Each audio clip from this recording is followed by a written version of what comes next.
आप देख रहे हैं भूतिया विला।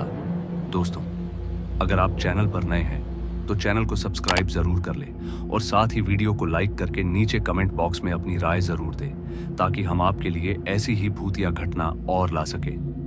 तो चलिए बढ़ते हैं आज की कहानी की ओर। दोस्तों, आपने देर रात के समय कभी बस या ऑटो ना मिलने पर अनजान लोगों से लिफ्ट तो मांगी होगी, लेकिन कभी कभार लिफ्ट के चक्कर में हम ऐसी गलती कर बैठते हैं जिससे हमारी जान भी खतरे में पड़ सकती है। और ऐसा ही कुछ मेरे साथ भी घटित हुआ, जिससे मैं और मेरी नई बनी दोस्त की जान बाल बाल बची। आखिर क्या है पूरी कहानी, आइए जानते हैं आज की इस वीडियो में। मुझे ऑफिस का काम खत्म करते करते काफी रात हो चुकी थी, क्योंकि पिछले कुछ दिनों से मैं छुट्टियों पर था, इसलिए काम का प्रेशर कुछ ज्यादा ही था और मुझे निकलने में भी काफी देरी हो गई। और किस्मत भी देखो, उसी रात बीच रास्ते में ऑटो बंद पड़ गई। मगर मुझे लगा नहीं था कि आगे का सफर यादगार होने वाला है। खैर, जब ऑटो झटके खाकर रुकी तो मैंने ऑटो ड्राइवर से पूछा, अरे भाई साहब, क्या हुआ और ऑटो यहां क्यों रोक दी? तो इस पर ऑटो वाले भाई साहब ने जवाब देते हुए कहा, अरे रोकी नहीं है सर, बंद पड़ गई है, रुको मैं देखता हूं। फिर थोड़ा देखने के बाद वह मुझसे बोला, सर लगता नहीं कि ऑटो अब स्टार्ट होगी। यह सुनते ही मैं उस ऑटो वाले भाई साहब से बोला, अरे भाई ऐसा मत बोलो, इतनी रात गए मैं कहां जाऊंगा, आप कुछ भी करके ऑटो को ठीक कीजिए। मगर इस पर वो बोला, भाई साहब यहां से थोड़ी ही दूरी पर हाईवे है, आपको वहां से कोई ना कोई सवारी मिल जाएगी, वैसे भी यह ऑटो अब ठीक नहीं होगी। यह सुनने के बाद मैं समझ गया कि अब कोई चारा नहीं बचा है सिवाय हाईवे पहुंचकर दूसरी सवारी पकड़ने के अलावा। फिर मैंने अपना बैग उठाया और हाईवे की ओर चल दिया। हाईवे पर पहुंचने के बाद मैंने काफी वेट किया, मगर किसी भी तरह की कोई भी मदद नहीं मिली। हालांकि गाड़ियां तो वहां से गुजर रही थी, मगर कोई भी रोक नहीं रहा था। खैर, काफी लंबे इंतजार के बाद जाकर एक टैक्सी मेरे पास आकर रुकी और मेरे बिना कुछ कहे ही उसने मुझे गाड़ी में बिठा लिया। फिर गाड़ी में बैठने के बाद पता चला कि वह आदमी भी मेरे ही घर की तरफ जा रहा था, इसलिए तभी मैंने उसे धन्यवाद बोला और वहां से चल दिए।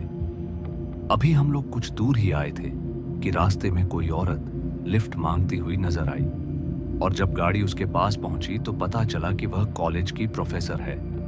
मगर इससे पहले टैक्सी वाला उसके पास गाड़ी रोकता कि मैंने उससे कहा, अरे भाई साहब, लिफ्ट देने से पहले मैडम के पैर जरूर देख लेना।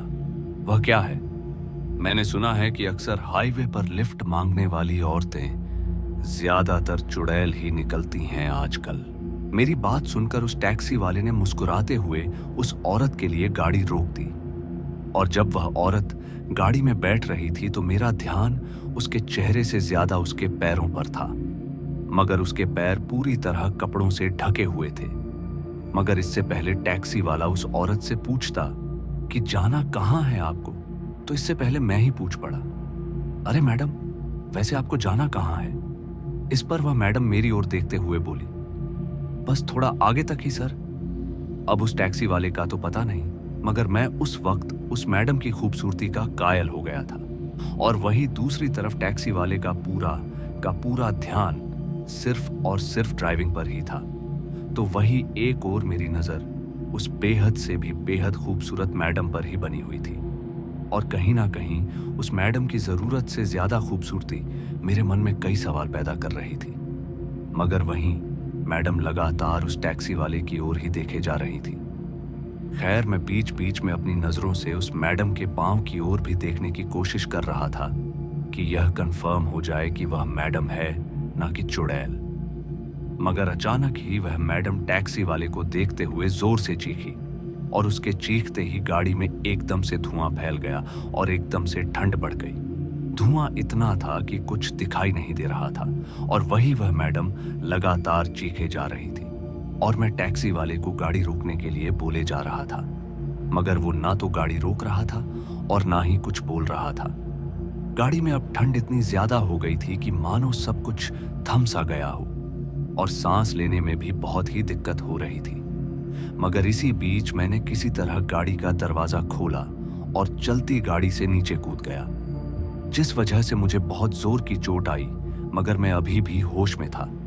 फिर मैं अपने आप को घसीटते हुए किसी तरह से सड़क के एक साइड ले आया और वह गाड़ी भी कुछ दूर जाकर रुक गई। मैं अभी भी समझने की कोशिश कर रहा था कि आखिर यह हो क्या रहा है कि गाड़ी से उस मैडम की चीखने की आवाजें अभी भी आए जा रही थी।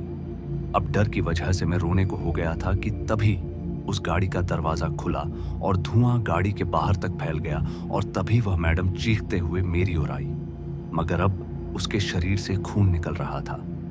साथ ही मैडम के आधे से ज्यादा बाल नोचे हुए थे, इसलिए उनकी ऐसी हालत देखकर मेरा दिल बैठ गया। अभी मैडम मेरी ओर आ ही रही थी कि मैंने उनके पीछे उस टैक्सी वाले को आते हुए देखा, जो पूरा बदल चुका था। उसके हाथ बड़े ही अजीब से हो गए थे और उसका सिर उसके शरीर पर नहीं था। मगर तभी वो मैडम भी वहीं गिर पड़ी, जिससे अब ये साफ था कि हम दोनों नहीं बचने वाले। हम दोनों तो डर के मारे पहले ही मर चुके थे कि तभी अचानक एक बस उस टैक्सी वाले को कुचलते हुए हमारे पास आकर रुकी। फिर बस ड्राइवर ने जल्दी से हम दोनों को बिठाया और वहां से बचा कर ले गया। रास्ते में ना तो मैं कुछ बोलने की हालत में था और ना ही वह मैडम, मगर उस दिन हम दोनों कैसे भी करके बच गए और हम दोनों अच्छे दोस्त भी बन गए। मगर उस रात की यादें आज भी हमारे रोंगटे खड़े कर देती हैं। और उस दिन हमें पता चला कि लिफ्ट देने वाला हर कोई इंसान नहीं हो सकता।